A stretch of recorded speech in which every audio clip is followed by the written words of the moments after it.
We know you took her. We know you killed Jumpy Bumble. Sly, still adjusting his imaginary monocle, sneered.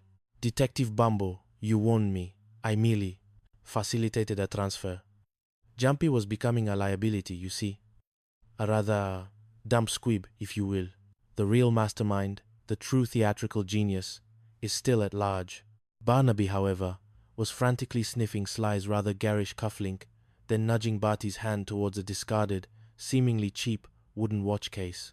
He wants a new cufflink, Sly, Barty declared.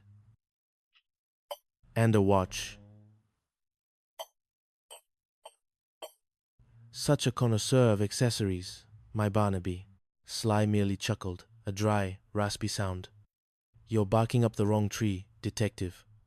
Or perhaps sniffing the wrong cufflink. The real prize isn't the girl, it's what's hidden in plain sight. A fortune, detective, a digital fortune. How? Back at the station, Barty relayed Sly's cryptic words to Penny Piffle and Gadget Giggles. A digital fortune, Penny. What could he mean? Perhaps a treasure map hidden in a floppy disk, or a secret message encoded in a cassette tape. Gadget, however, had a glint in his eye. Crypto, detective, cryptocurrency, untraceable, digital money.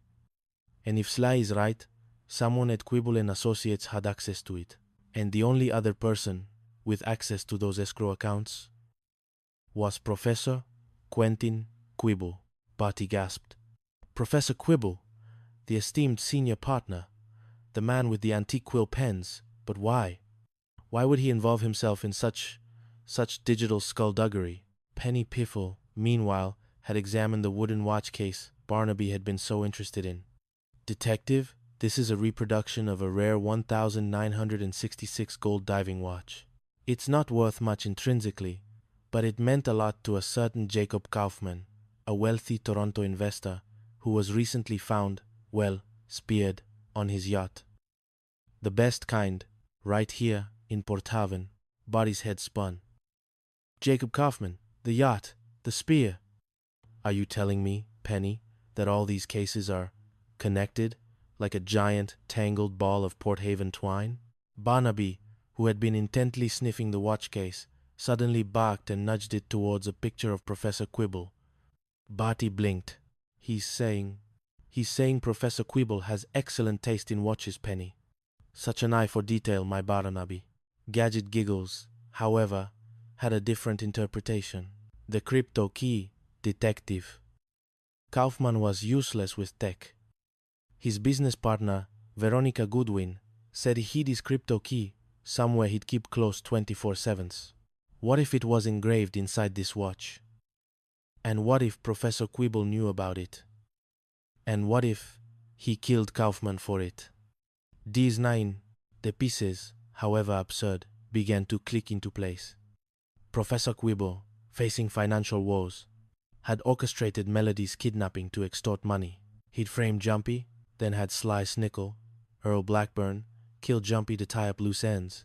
But the crypto fortune from Jacob Kaufman's watch had been the real prize. He'd needed a partner for that. Someone who knew about Kaufman's tech aversion and the watch's secret. Veronica Goodwin, Kaufman's business partner, was the perfect accomplice. She had then eliminated Professor Quibble too, once he became a liability. The final confrontation with Professor Quibble was less dramatic than Barty had hoped. He found the professor in his office, meticulously polishing his antique quill pens, humming a rather off-key opera aria. Professor Quibble, Barty announced, trying to sound authoritative. We know everything. The kidnapping, the murder of Jumpy Bumble, the crypto fortune, the watch. Professor Quibble merely sighed, adjusting his monocle. Ah, Detective Bumble, such an unseemly business. One must have a flair for the dramatic, don't you agree? And a keen eye for opportunity. Melody Finch was merely a distraction. Jumpy, a rather clumsy pawn. The Kaufman fortune, however, was quite substantial. He then confessed, with a theatrical flourish, to orchestrating everything, including the murder of Jumpy Bumble and Jacob Kaufman, with the help of Veronica Goodwin. He had intended to keep the crypto key, but Veronica had double-crossed him, killed him, and taken the watch for herself. But where is Melody Finch? Barty demanded. Professor Quibble gestured vaguely. Oh, the Finch girl. I believe she's still in that rather charming, albeit defunct, teacup ride at the old Porthaven amusement park. A delightful irony, don't you think? Barty rushed to the amusement park. Melody Finch was indeed found unharmed, but thoroughly disoriented, inside a giant, brightly painted teacup. She was meticulously reorganizing the small, dusty plastic teacups within the ride, muttering about substandard organizational practices. Melody, you're safe, Barty exclaimed. Melody looked up, her eyes wide. Detective Bumble, thank goodness. The disarray, the lack of proper categorization. It was simply intolerable. Barnaby, meanwhile, had found the real crypto key, not in the watch, but hidden inside a hollowed-out miniature teacup that Melody had been using as a paperclip holder. He presented it to Barty with a triumphant bark. He wants a cup of tea, Melody, Barty declared. Such a British dog. Chapter 5.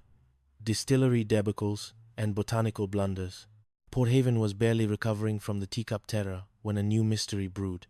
The murder of William Devereux, patriarch of Devereux Distillery, renowned for its juniper-forward gin and its notoriously dysfunctional family.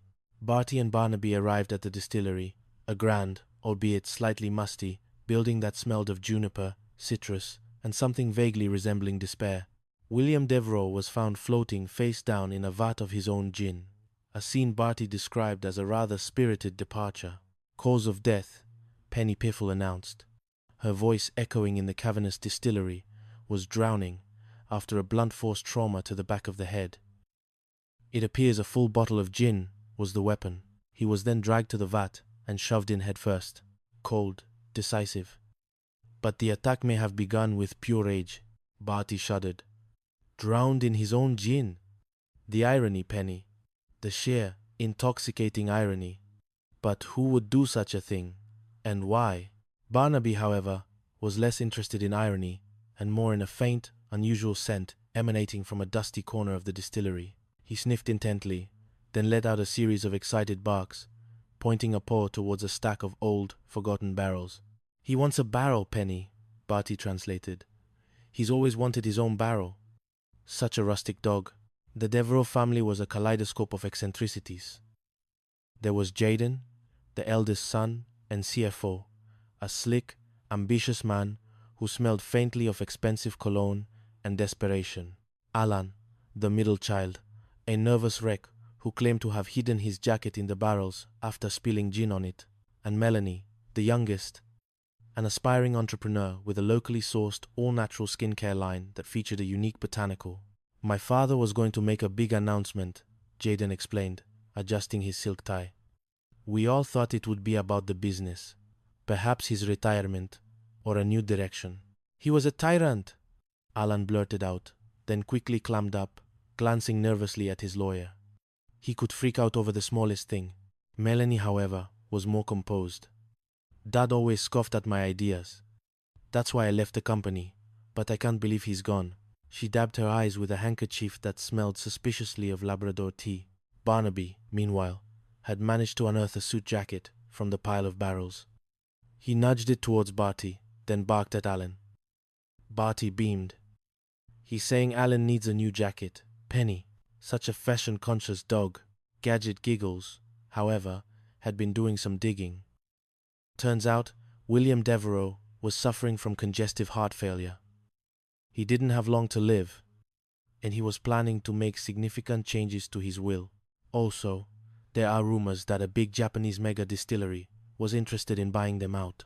Barty's eyes widened. A secret illness. A changing will. A Japanese mega distillery. This is more convoluted than a Porthaven lobster trap, so someone killed him to get their hands on the company, or prevent him from changing his will. Barnaby, however, had led them back to the mysterious corner of the distillery, where he was now digging frantically, unearthing a small, dried plant. He presented it to Barty with a triumphant bark. He's found a weed, Penny, Barty declared. Such a green-thumb dog. Penny, however, gasped. Detective, this is Rhododendron greenlandicum. commonly known as Labrador